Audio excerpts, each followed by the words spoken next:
Power star Pawan Kalyan కేవలం డబ్బు కోసం పనిచేసే వ్యక్తి కాదని, తనకంటూ కొన్ని బలమైన సిద్ధాంతాలు, విలువలు ఉన్నాయని దర్శకుడు హరిశంకర్ అన్నారు. పవన్ డబ్బుకు ఏమాత్రం లొంగరని, ప్రజా శ్రేయస్సును దృష్టిలో పెట్టుకుని కోట్ల రూపాయల ఆఫర్ను సైతం తిరస్కరించారని ఆయన ఒక ఆసక్తికరమైన విషయాన్ని వెల్లడించారు.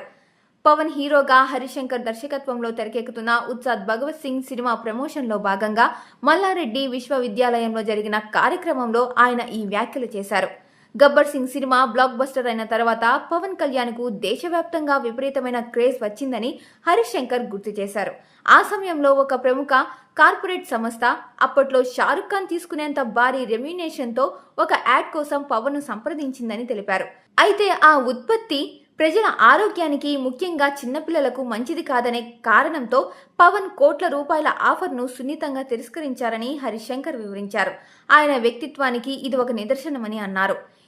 ఈ కార్యక్రమంలో చిత్రంలోని రెండో పాట ఆరా ఆఫ్ ఉత్సాద్ను విడుదల చేశారు. ఈ సందర్భంగా హరిశంకర్ మాట్లాడుతూ, పవన్ మెడపై చెయ్యి వేసుకునే మేనరిజానికి మాటల రూపం ఇవ్వాలనే ఆలోచనతోనే నేను మెడ ముట్టుకుంటే తొడకొట్టినట్టే అనే డైలాగ్ రాశానన్నారు. ఈ పాట కోసం, అభిమానం కోసం రాసింది కాదని, పవన్ జీవిత ప్రయాణం, ఆయన పడిన కష్టం, ఆయన వ్యక్తిత్వం ఇందులో ప్రతిఫలిస్తాయని తెలిపారు. చంద్రబోస్ కేవలం 2 రోజుల్లో ఈ అద్భుతమైన పాటను రాశారని, దేవిశ్రీ ప్రసాద్ తన సంగీతంతో పాటాభిషేకం చేశారని కొనియాడారు. మైత్రి మూవీ మేకర్స్ నిర్మిస్తున్న ఈ చిత్రంలో శ్రీలీల, రాశి ఖన్నా హీరోయిన్లుగా నటిస్తున్నారు. ఇక ఈ సినిమా మార్చి 26న విడుదల కానుంది.